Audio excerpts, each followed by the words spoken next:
Bonjour à toutes et bonjour à tous, bienvenue à ce nouveau webinaire Parlons RH.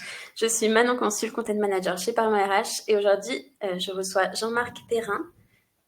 Bonjour. Bonjour, bienvenue parmi nous. Merci. Alors aujourd'hui Jean-Marc, vous êtes avec nous pour parler d'un sujet important aujourd'hui, comment agir sur la non-discrimination et favoriser la diversité dans votre entreprise.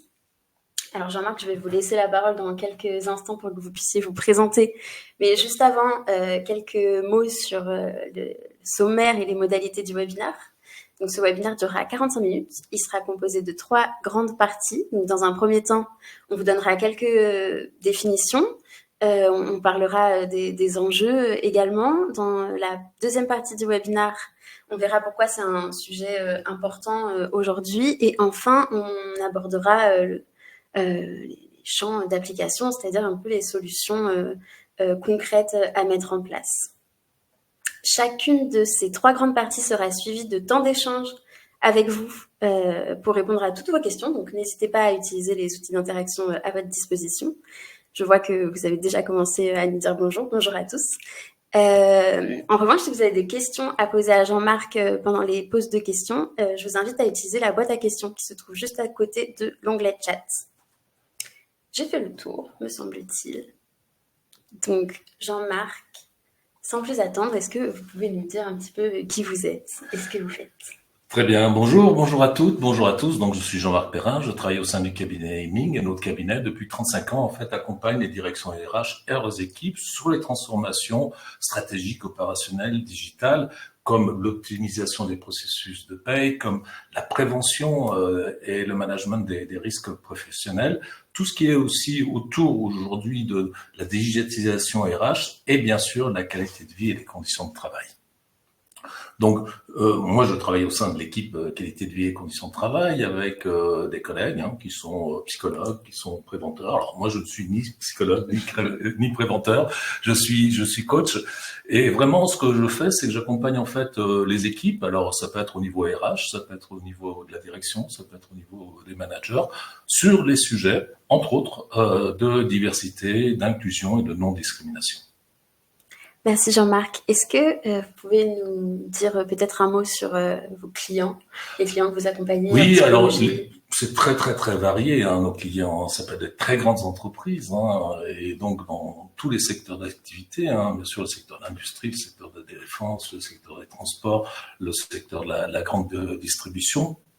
Voilà. Mais ça peut être de plus en plus des ETI, aussi des entreprises, on va dire pour faire simple, entre 800 et quelques milliers d'employés qui, finalement, sur ces sujets aussi de qualité de vie et conditions de travail, souhaitent y voir un peu plus clair et souhaitent surtout engager des politiques pour faire que leurs salariés, en fait, se sentent bien au travail, mais aussi sur les sujets qu'on va plutôt aborder, de discrimination et d'inclusion, engagent finalement des actions.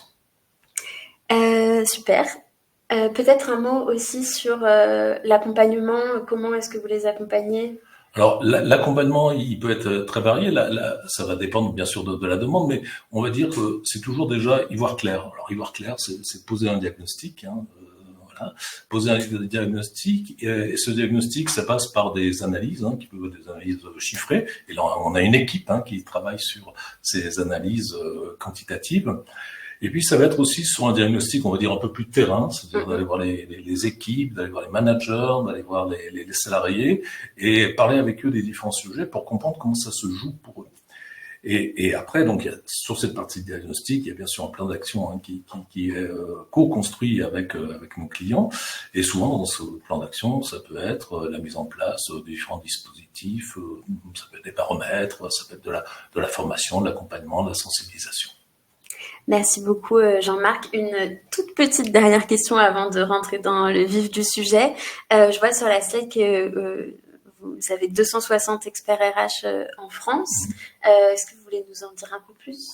Oui, et c'est un peu spécifique à Aiming. On a des experts RH qui sont très sur finalement les processus RH, qui sont très spécialisés sur les différentes modalités RH. Alors, par exemple, sur le risque professionnel, hein, on a un ensemble d'experts qui travaillent sur ces sujets. Et puis des experts qui sont plus sur l'accompagnement à l'innovation, des experts sur l'accompagnement sur la digitalisation. Moi, par exemple, avec mes collègues experts sur la digitalisation RH, je les accompagne également sur l'accompagnement humain du changement. Donc, finalement, on est une équipe très pluridisciplinaire d'experts. On est amené à travailler ensemble auprès de nos clients pour offrir le meilleur service.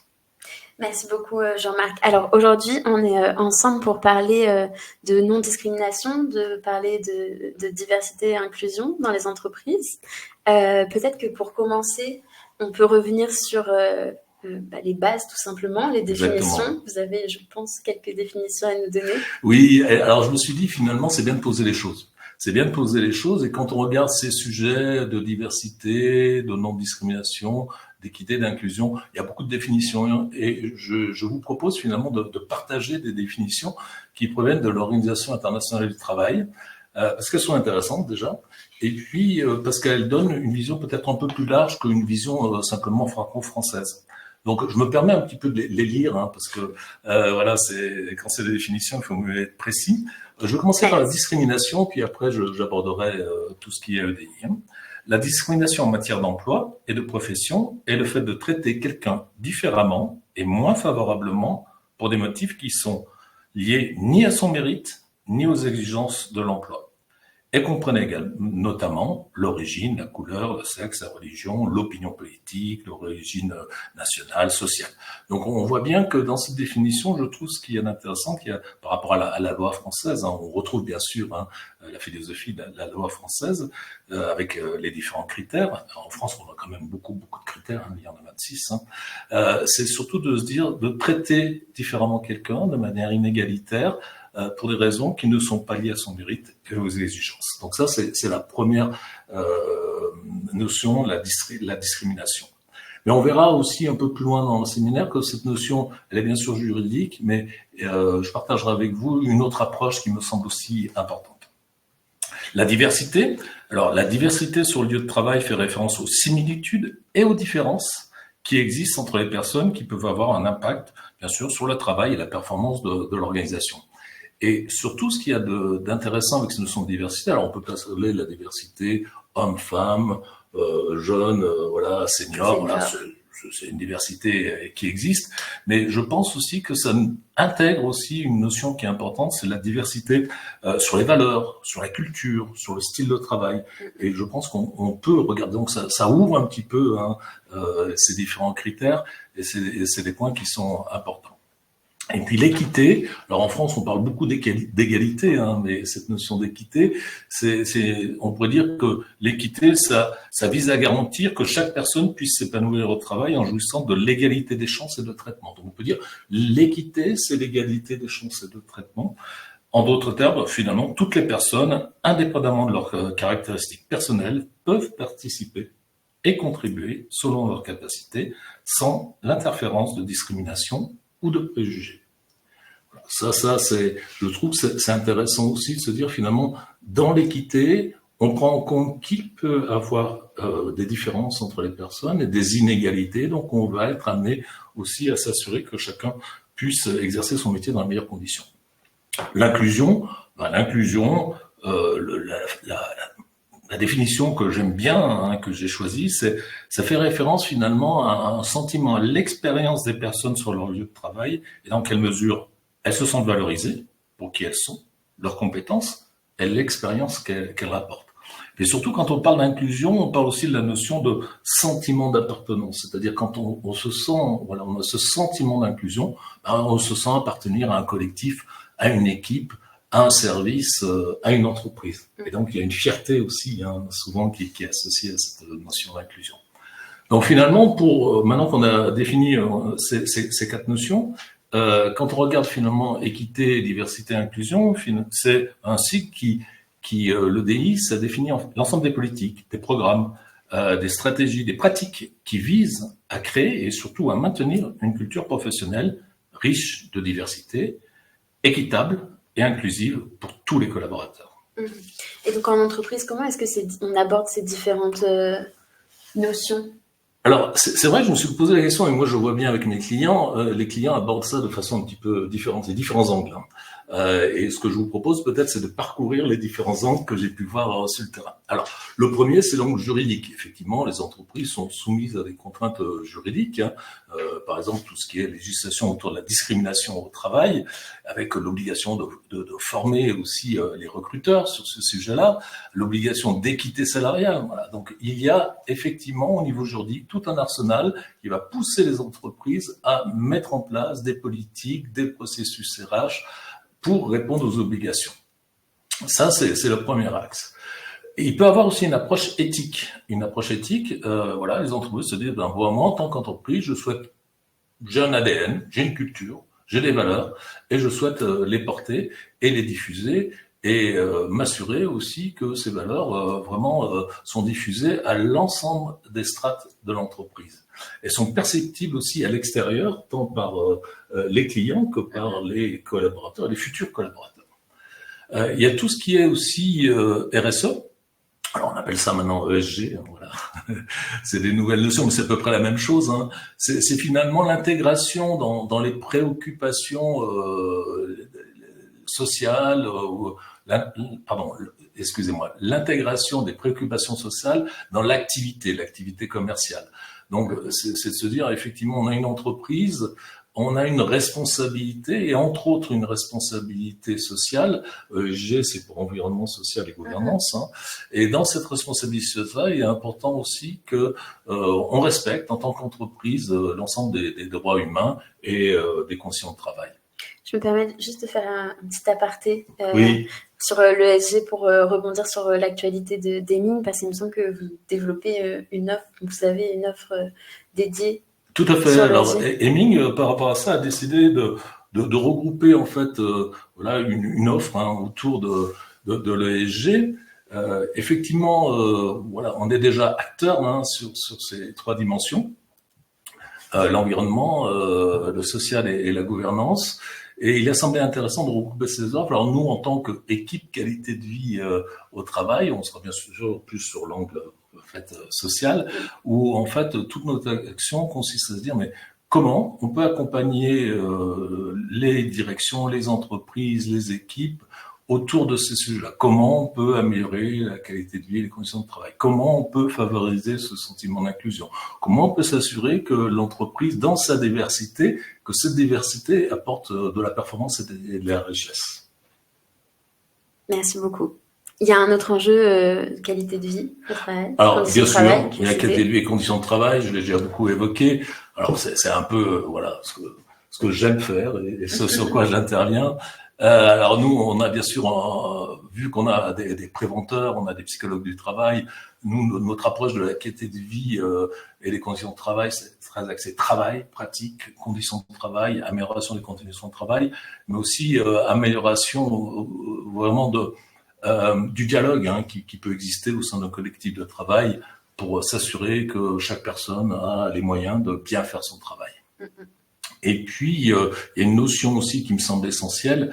Le travail, il est humain. Et il se fait voilà, au sein d'une équipe et apprendre à mieux travailler ensemble. Hein, comment finalement on coopère, on collabore. C'est des choses qui sont essentielles. Donc, c'est vraiment nos champs d'action. Il y a tout ce qui est alors aussi un autre axe, c'est l'axe performance. Hein, c'est se dire la diversité. En fait, quand elle n'est pas suffisante, hein, c'est pas parce qu'on a une équipe qui est représentative de la diversité qu'elle va être performante, c'est pas automatique.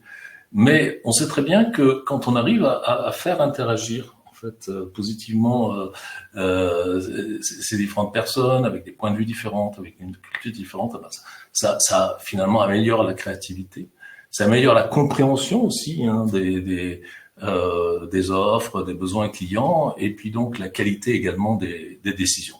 Donc voilà, ça c'est un angle aussi qui peut être intéressant, hein, qui est parfois abordé par les entreprises. Et puis le dernier, c'est l'attractivité. C'est vraiment l'attractivité.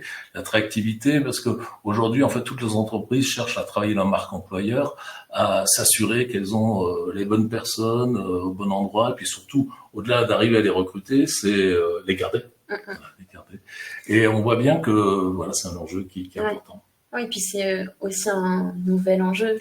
Alors, d'une certaine façon, oui, c'est un peu nouveau. Alors, c'est nouveau et pas nouveau, mais disons que c'est plus prégnant. C'est plus prégnant depuis maintenant, on va dire, en gros, une dizaine d'années, et ce, pour différentes raisons. Je crois qu'une des raisons, c'est que le rapport de force a un peu changé.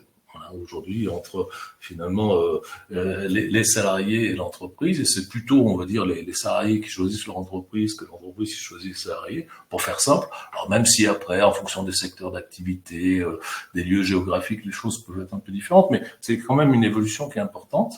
Et puis au-delà de ça, il me semble qu'il y a quelque chose qui se joue plus à titre personnel, où il est important que les personnes trouvent dans le travail en fait des réponses autour du sens, des réponses autour de l'équilibre vie pro, vie perso.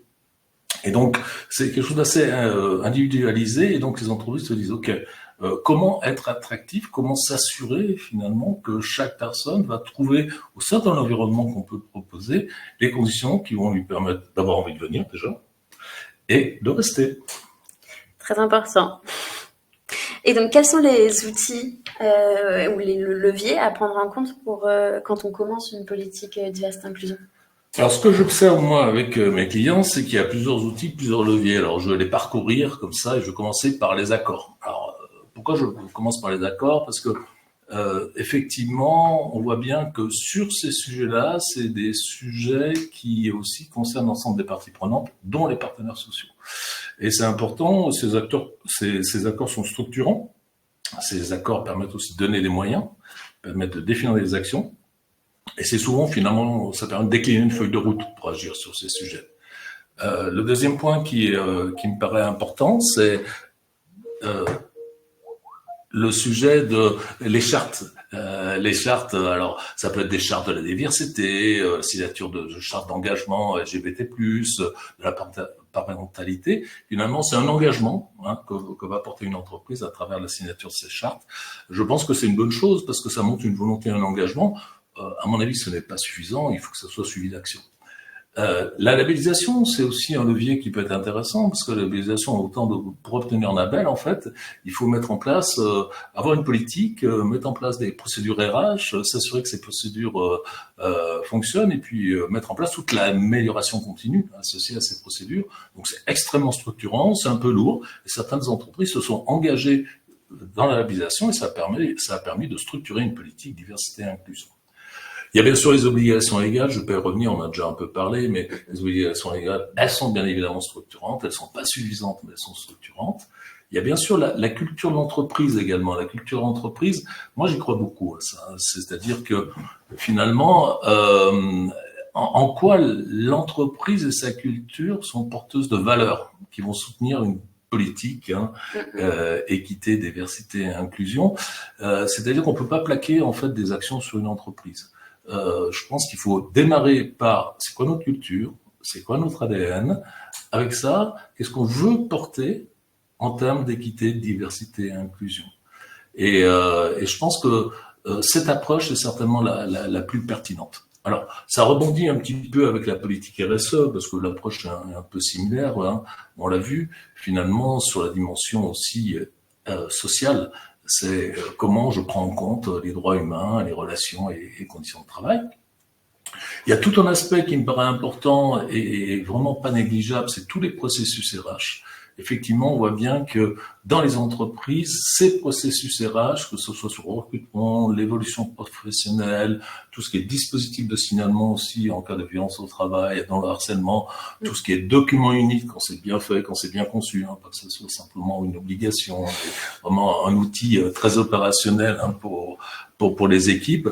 Toutes ces dimensions, tous ces processus sont structurants et doivent être vus vraiment comme une aide pour améliorer en fait la diversité et l'inclusion. Et le champ sur lequel nous on intervient beaucoup, c'est tout le champ aussi de sensibilisation et de formation au niveau des codires, au niveau des managers, et puis tous les collaborateurs. Merci. Alors, on va faire une première pause pour répondre à vos questions. Donc, si vous avez des questions, n'hésitez pas à les poser dans l'outil boîte à questions qui se trouve à côté de l'outil de chat. Pour lancer cette phase de questions, moi j'en ai une. Oui. Le dernier point que vous avez évoqué, Jean-Marc, d'action et de formation, de sensibilisation et de formation. Est-ce que vous avez des exemples que vous avez menées récemment? Oui, alors des exemples, j'en ai plusieurs, je vais en prendre un. C'est une entreprise qui a décidé de mettre en place une action de sensibilisation pour l'ensemble des collaborateurs sur le sexisme. Okay. Et donc l'idée, c'était pas simplement je vais sensibiliser les partenaires sociaux, je vais former les référents, je vais sensibiliser mes managers, je sensibilise tout le monde en même temps.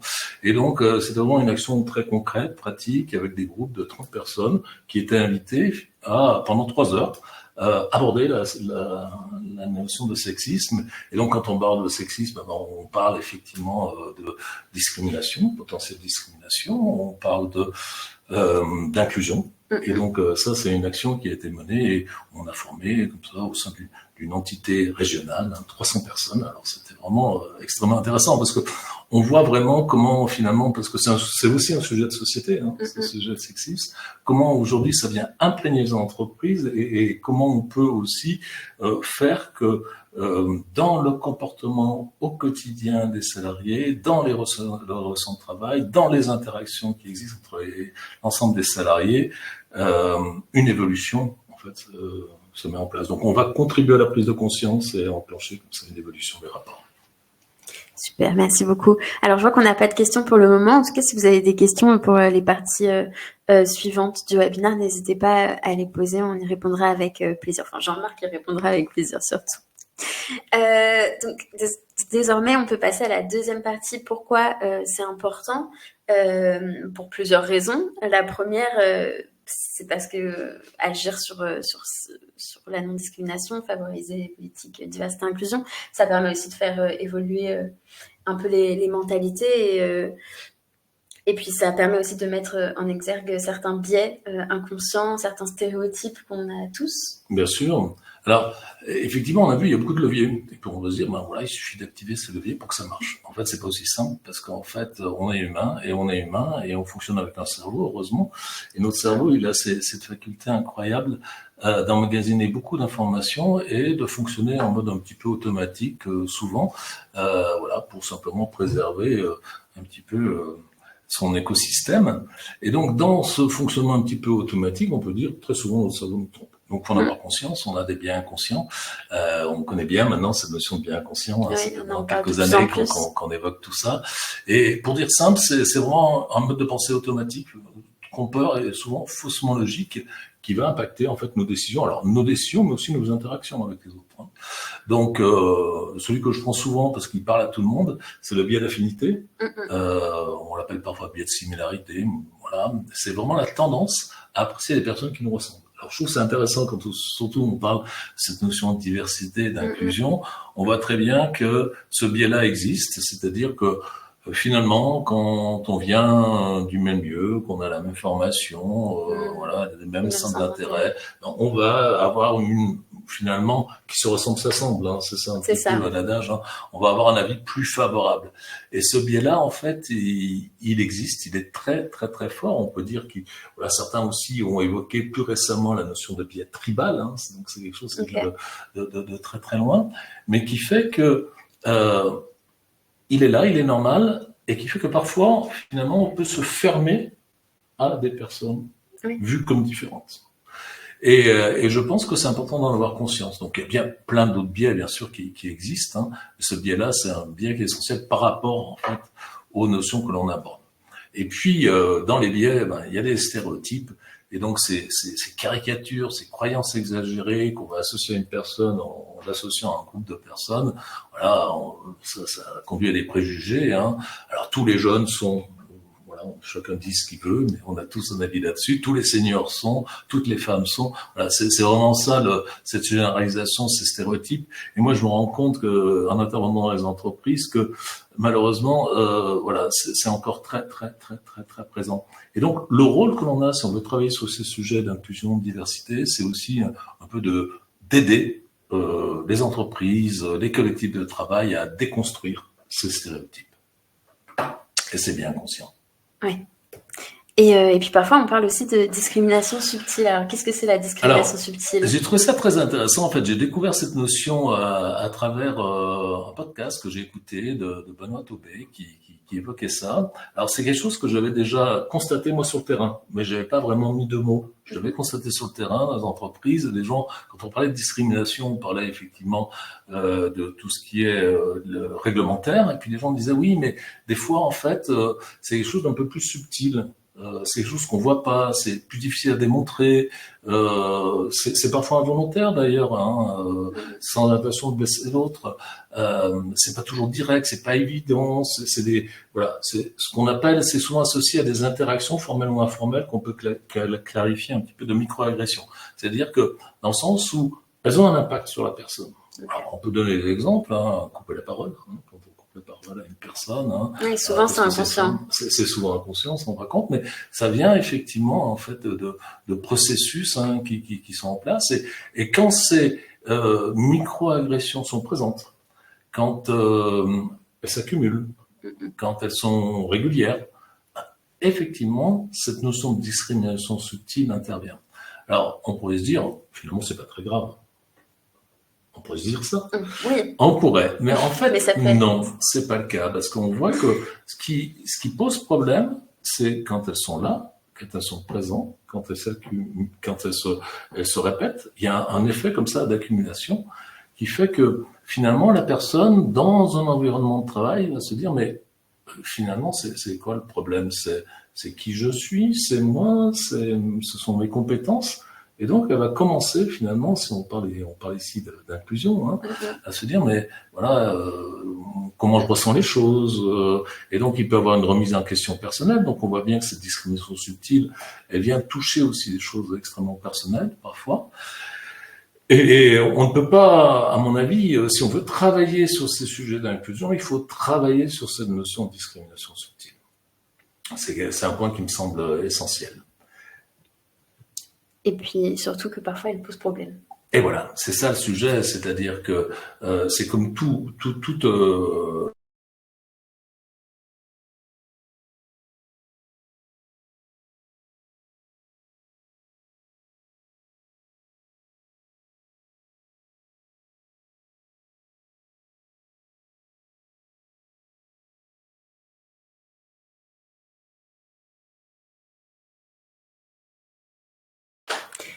Désolée, alors je crois qu'on a eu une toute petite coupure pendant une dizaine de secondes. Toutes nos excuses. Alors peut-être qu'on peut juste reprendre sur ce qu'on était en train de dire.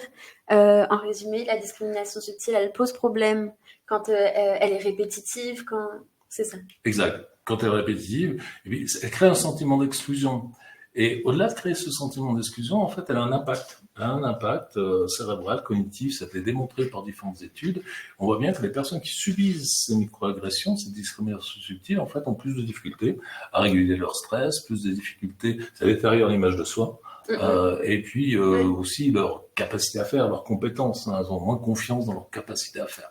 Ça, c'est l'aspect cérébral et cognitif. Puis il y a un aspect plus sur la santé mentale, où il a été démontré également que les personnes qui subissent ces microagressions, en fait, ont plus de difficultés à surmonter leurs émotions et également une forme de détresse psychologique qui, entre autres, peut se traduire par la méfiance ou une forme d'hypervigilance au travail. Donc on se rend bien compte que quand on est dans cet état, il est difficile de bien travailler. Merci. Mais justement, comment est-ce qu'on gère ce genre de situation? Alors, comment on le gère? Déjà, il faut le détecter. Première étape. C'est la première étape. C'est-à-dire que, justement, comme c'est subtil, ça va pas forcément sauter aux yeux. Voilà, c'est ça. Et puis, moi, je me rends compte que quand j'interviens dans les équipes, les gens me disent, bah oui, c'est normal, on échange comme ça, on discute comme ça, c'est pas très grave. Il y a un effet un petit peu de minimisation du problème. Donc, en fait, il faut le détecter, il faut le nommer. Il faut également accepter qu'il y ait des impacts pour la personne, voilà, et de pas être dans une logique de dire mais tu vois c'est pas grave, la personne elle voulait pas vraiment te toucher ou te faire du mal. Donc il faut le prendre en compte Et en même temps, il faut le traiter. Et là, il faut avoir un traitement, alors suivant la nature, bien sûr, un des faits, mais un traitement qui peut être individuel ou collectif. Donc, moi, ce que je prône, c'est que, et c'est là où finalement ça s'adresse beaucoup aux managers, entre autres, mais bien sûr aux équipes RH qui sont là pour aider les managers, c'est que le manager, en fait, aborde le sujet avec ses équipes. Aborde ce sujet. Oui. C'est pas évident, hein. Non. C'est pas évident. Mais ça me semble quelque chose qui est nécessaire. Et c'est pour ça que quand j'interviens, quand je forme, quand je sensibilise, je parle de la discrimination subtile. Et ce qui est intéressant avec cette approche-là, c'est qu'on a toutes et tous, à un moment de notre vie, été touchés par ça. Ouais.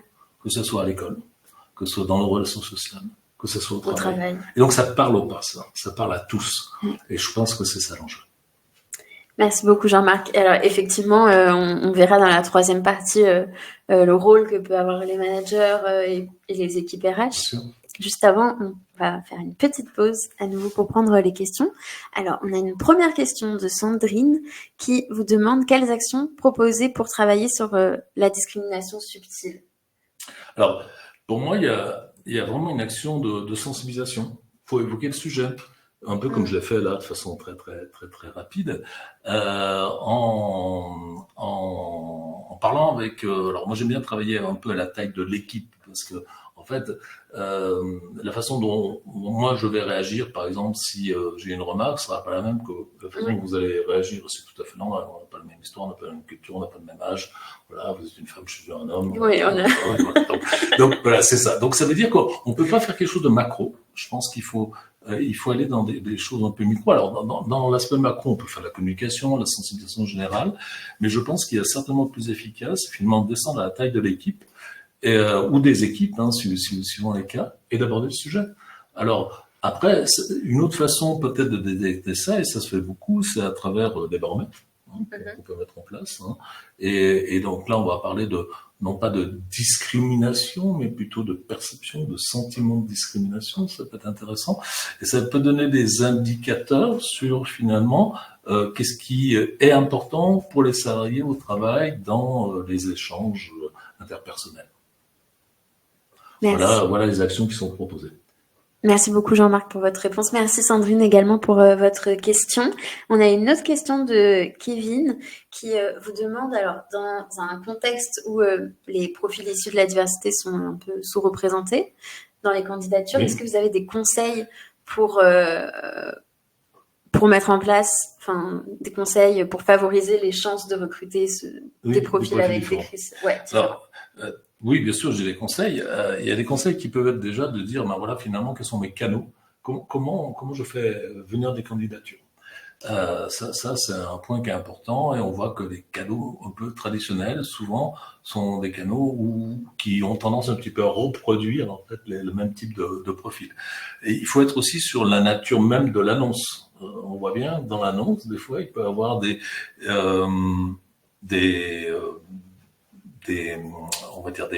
contraintes, mais aussi des exigences qui vont faire que les personnes vont se dire finalement c'est pas fait pour moi. Moi je crois beaucoup aussi au rôle modèle, c'est-à-dire que de montrer que finalement dans l'entreprise il y a des personnes issues de la diversité qui sont présentes. Et au-delà de ça, il y a des actions qui peuvent être menées. Je vois mes clients mènent des actions sur le terrain. C'est-à-dire qu'ils disent, on a besoin de recruter des personnes qui ont un profil commercial. On pourrait uniquement aller sur des profils des écoles de commerce. Finalement, on va faire différent. Et on va s'intéresser à des BTS. Et puis finalement ces BTS, on peut les accompagner, les intégrer, parce qu'on voit bien que dans le profil, on va dire sociologique, est différent entre ceux qui sont en école de commerce et ceux qui sont par exemple en BTS. Donc voilà, c'est des approches où il faut finalement casser un peu les codes, casser les habitudes et trouver des alternatives. Merci Jean-Marc. Merci Kevin pour votre question. Alors on l'a introduit un tout petit peu à la fin de la partie précédente pour rentrer vraiment maintenant dans les champs d'application. C'est vrai que le manager joue un rôle phare. Oui. Premièrement parce qu'il doit mettre en place un contexte de sécurité psychologique dans son équipe? Oui, alors ça aussi c'est une notion je trouve qui est très intéressante. Elle est un peu récente dans le domaine du management. Elle n'est pas récente en termes de psychologie sociale, mais dans le domaine du management elle est un peu récente. C'est un collègue, Laurent Depont, qui m'en a parlé il y a maintenant quelques années.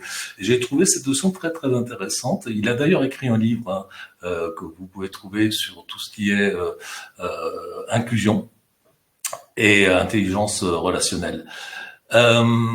Finalement, la sécurité psychologique, c'est qu'est-ce qui va faire qu'un individu dans un collectif de travail se sent reconnu. Alors, donc on est un peu sur le sujet de l'inclusion, reconnu pour qu'il est ce qu'il apporte. Et donc, ça veut dire quoi? Ça veut dire qu'il y a différents comme ça items qu'on peut regarder. Ça va être la capacité à être soi-même au sein de ce collectif de travail, à exister pour qui on est. Avec toutes ces facettes qu'on peut avoir en termes de personnalité. La possibilité aussi de montrer sa vulnérabilité, ce qui peut nous poser problème, ce qui peut nous mettre en difficulté, comment si je peux le partager avec mes collègues, avec mon manager. La capacité à demander de l'aide, justement, sans conséquence, quand je me sens en difficulté. Le sentiment d'être respecté, respecté en tant que personne, en tant que professionnel, sur ce que j'apporte. Le sentiment d'être écouté, mais surtout compris. Parce que l'écoute, voilà, c'est un peu mis à toutes les sauces aujourd'hui. Ouais. Faut être écouté. Alors j'apprends à écouter, mais je pense que derrière l'écoute, il y a quand même la compréhension et donc l'empathie qui est associée. La reconnaissance et l'équité au sein du collectif, finalement, comment je suis reconnu, quelles sont les modalités de reconnaissance, comment finalement j'ai le sentiment qu'il y a une équité de traitement au sein du collectif. Le droit à l'erreur, ça aussi c'est quelque chose qui est important. Si on veut être performant au travail, il faut se dire voilà, je peux essayer, il y a un droit à l'erreur, je ne veux pas être sanctionné si je fais une erreur, ou montrer du doigt. Et puis toute cette culture apprenante, c'est de dire voilà, je suis au sein d'un collectif et on continue ensemble à progresser, à apprendre collectivement. Donc ça, c'est différentes dimensions au niveau de la sécurité psychologique qui sont essentielles. Et j'aime bien apporter ces sujets parce que finalement, ça, quand j'en parle avec des managers, moi je fais beaucoup de managers sur ces sujets-là, ils me disent effectivement, ça leur donne un autre regard sur la façon de manager. Et moi je leur dis, vous pouvez tout à fait utiliser ces différents items comme un peu des pistes, à aller creuser avec un collaborateur quand vous sentez que votre collaborateur ne se sent pas bien au travail, dans le collectif de travail. Merci Jean-Marc.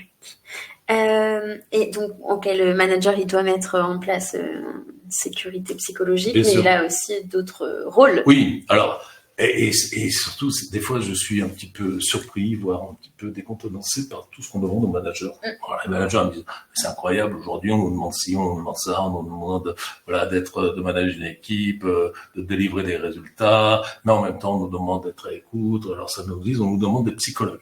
Alors moi, je leur dis, surtout, manager, ne soyez pas psychologue. Par contre, soyez humain. C'est pas tout à fait la même chose.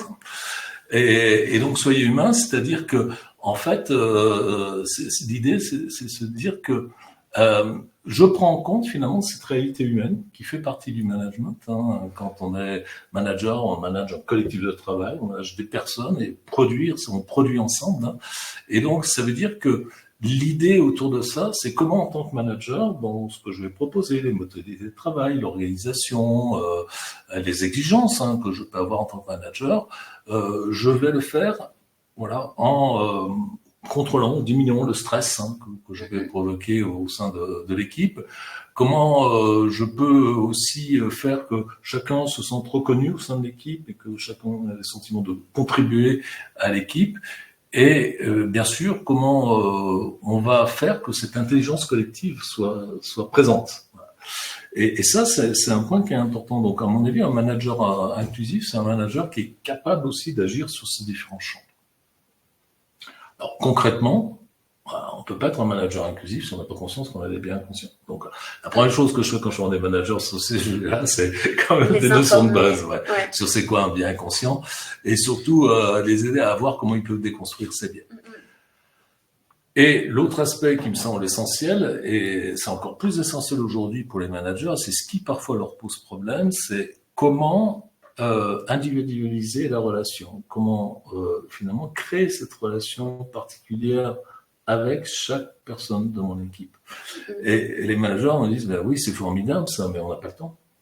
On n'a pas le temps de faire ça, on doit faire tellement de choses, on est en réunion, on est mobilisé sur beaucoup de choses. Et moi, je vous dis, bah oui, tout à fait, peut-être que vous n'avez pas suffisamment de temps, mais en même temps, ça ne demande pas énormément de temps. Voilà. Et je pense que si vous ne prenez pas le temps, vous n'aurez jamais le temps. Donc ça peut être des temps, alors formels ou informels, que vous pouvez avoir collectivement, individuellement, donc c'est ce qu'on appelle les rituels managériaux. Et c'est dans ces rituels managériaux, dans la façon de les mener, dans la façon d'aborder les sujets avec l'équipe, que finalement vous allez créer les conditions du dialogue, d'un dialogue sincère et authentique. Merci Jean-Marc. On va prendre des questions tout de suite. Donc, si vous avez des questions, je vous invite à les poser. Ah ben, génial, on en a une, mais d'abord, moi aussi, j'en ai une. Allez-y. Mais qui, je pense, sera très utile pour tout le monde. On l'a dit, les managers, ils sont sollicités de partout. Enfin, voilà. Et comment est-ce que, justement, la fonction RH peut venir en appui des managers pour les épauler sur ces thématiques-là de diversité et d'inclusion? Moi, c'est vrai que cette question est intéressante parce que je suis extrêmement surpris quand je suis sur le terrain, quand je parle à mes managers, en fait, ils ont le sentiment qu'ils doivent se débrouiller tout seuls. En fait, le manager, il est là pour apporter des réponses et le manager a une posture où finalement solliciter de l'aide, c'est pas naturel. Et moi, je leur dis, mais écoutez, vous savez, des RH qui peuvent vous aider. Alors, vous aider déjà pour vous aider à comprendre la situation, vous aider pour y voir plus clair, vous aider pour vous apporter des solutions, pour prendre le relais parfois, c'est important. Vous ne pouvez pas, à votre niveau, tout résoudre. Donc ça, c'est le point qui est important. Le deuxième point qui me paraît essentiel aussi, c'est que ce que je constate aussi, c'est que souvent les managers, alors les RH mettent en place beaucoup de procédures, de processus, voilà, qui vont favoriser sur les sujets de non-discrimination, d'inclusion et de diversité. Il y a beaucoup de choses, et je me rends compte que les managers n'utilisent pas tout ça. Ou quand ils l'utilisent plutôt sous forme d'une obligation, plutôt comme un outil de management. Et donc, je pense qu'il y a vraiment un travail, voilà, et c'est un peu ce que je fais, moi, d'intermédiation entre ce qui existe dans l'entreprise en termes de processus ou de procédures, et le management, pour le dire, finalement, c'est des outils qui sont à vos dispositions pour mieux manager. Ça rajoute pas du temps à votre management, ça vous permet simplement de mieux manager. Je prends un exemple concret. L'entretien de retour. Par exemple, quand une personne est absente, voilà, beaucoup d'entreprises maintenant, justement pour prévenir l'absentéisme, proposent de mettre en place un entretien de retour. C'est vécu pour tous les managers comme une obligation, un geste, on va dire administratif, et pas vraiment comme un outil qui va permettre d'être en lien avec son collaborateur, de comprendre ce qui se joue pour lui et de voir comment il peut revenir dans les meilleures conditions, de le tenir informé sur ce qui s'est passé aussi pendant son absence. Tous ces éléments-là, c'est une dimension qu'ils occupent totalement. Donc, ils subissent en fait une procédure. Donc, l'idée, c'est comment on peut traduire cette procédure en levier de management. Okay. Vous parliez d'outils, ça fait le lien avec la question de Cécile. On parlait des biais inconscients. Comment est-ce qu'il existe des outils pour aider à prendre conscience de ces biais-là? Alors, je rêverais qu'il existe un outil. Alors, il y a des outils qui existent en ligne, il n'y a pas d'outils magiques. Ces outils, c'est souvent un peu complexes que vous pouvez trouver, qui ont été développés sur les biais inconscients. Mais en fait, c'est des outils un petit peu compliqués, un petit peu lourds. Je pense que la bonne façon peut-être d'aborder les choses, moi, et comment je travaille avec les managers ou les salariés, quand je suis amené à les former, ou les RH, c'est déjà d'expliquer ce que c'est, de donner des exemples, de leur demander aussi, eux, quel type de biais inconscient ils peuvent avoir au sein de leur entreprise, sur différents processus qui existent, de recrutement et autres. Et il y a 4 techniques, en fait, pour arriver à déconstruire ces biais inconscients. La première chose, c'est d'en avoir conscience. Ça, c'est la première chose. La deuxième chose, c'est se dire, plus je suis amené à prendre des décisions seul, plus je suis amené à prendre des décisions quand il y a du stress ou de la pression, des décisions actives, plus je vais activer ces biais inconscients. Et le troisième point, c'est que pour en fait prévenir ces biais inconscients, quand on est amené par exemple à prendre une décision, c'est vraiment prendre des décisions à plusieurs. Mais ça suffit pas. Ça veut dire que quand on est à plusieurs, on accepte d'écouter des points de vue différents. Et ça, c'est un point qui est essentiel. Alors après, il peut y avoir des techniques un peu plus, on va dire, personnelles, là, qui disent, finalement, je fais un pas de côté. je fais un pas à côté et puis je me dis, finalement, pourquoi je pense ce que je pense? Si une personne très différente de moi devait regarder cette situation, qu'est-ce qu'elle penserait? Ça peut être aussi d'objectiver les choses, d'objectiver quels sont les faits qui m'amènent à penser ça. Et donc, cette confrontation-là fait qu'à un moment, on en a conscience et on la déconstruit. Donc, c'est déconstruire bien conscience, c'est accepter d'aller vers l'altérité et la confrontation de point de vue. Merci beaucoup Jean-Marc pour votre réponse. Merci Cécile pour votre question. On n'a pas d'autres questions pour le moment et le webinaire touche à sa fin. Alors moi j'ai encore 2 petites questions. D'accord. Dites-moi. C'est pas des questions compliquées. Ah bon? Le coup de com' et le coup de cœur, c'est des questions traditionnelles de fin de webinaire par RH. Coup de com'. Alors, coup de com', c'est bien sûr ce qu'on fait nous au sein de notre équipe, c'est-à-dire des formations sur le sujet de la diversité et de l'inclusion. C'est vraiment aborder un petit peu les sujets que je vous ai présentés très très très rapidement ici. Alors, c'est des formations qui vont bien sûr parler, voilà, de quoi parle-t-on, hein, poser des fondamentaux, poser le cadre juridique, évoquer les biais inconscients, les discriminations, les stéréotypes, évoquer tout ce qui est bien évidemment discrimination subtile, mais surtout prendre finalement à partir de la réalité de ce que vivent les salariés ou les managers, des sujets et ensemble un petit peu des cas pratiques finalement qu'on va ensemble décortiquer pour voir en quoi comment on peut éviter la discrimination, comment on peut enrichir les échanges, comment on peut s'assurer qu'il y ait un sentiment d'inclusion au sein de l'équipe. Et vous retrouverez le lien pour accéder à cette formation dans le chat. Le coup de cœur? Alors, coup de cœur, justement, c'est un échange, c'est une expérience que j'ai eue récemment où je vous ai parlé du fait que j'avais formé des personnes sur le sexisme et lors d'une formation, en fait, on parle souvent, une personne est intervenue, m'a dit, mais de toute façon, effectivement, aujourd'hui, en entreprise, on ne peut plus rien dire. Alors ça, c'est souvent des choses qu'on entend, voilà, on ne peut plus rien dire. Pas qu'en entreprise d'ailleurs. Pas qu'en entreprise d'ailleurs, on entend partout. Et donc, il y a une participante qui a pris la parole, qui a dit, ouais, je pense que tu as raison, je pense que c'est pas qu'on peut plus rien dire, mais il y a des choses qu'on peut plus dire de la même façon. Et j'ai trouvé ça très intéressant et je le garde un petit peu moi, il faut le garder en tête, parce que effectivement, quand on est amené à travailler sur ces sujets de discrimination, de bien conscient, d'inclusion, on va se confronter à des opinions, à des points de vue, à des représentations, et certaines personnes peuvent parfois se dire, mais finalement, cette liberté, entre guillemets, que vous pouvez avoir en termes de comportement ou de parole, j'ai l'impression qu'on m'enlève quelque chose. Et donc, il faut effectivement que le sujet soit abordé. Il faut effectivement qu'ils prennent conscience que on peut plus dire les choses de la même façon, puis il y a des choses qui rentrent sous la loi également. Mais au-delà de ça, c'est que au-delà de la loi, qui est bien sûr un point important, c'est de se dire aujourd'hui, au niveau sociétal, les choses ont évolué, les perceptions, les attentes, et on pourrait parler ici des jeunes générations, mais c'est pas que les jeunes générations justement. Et il me semble, c'est bien sûr elles sont très puissantes pour faire bouger les lignes. Les attentes sont différentes, et donc ça demande à chacun de faire bouger ses représentations. Merci beaucoup Jean-Marc pour ce partage. Merci pour la richesse de votre partage aujourd'hui, ce que vous nous avez apporté. J'espère que ce webinaire vous a plu, qu'il a permis de répondre à toutes vos questions. Merci pour votre présence et votre participation. Merci encore Jean-Marc et à très bientôt. Merci. Au revoir.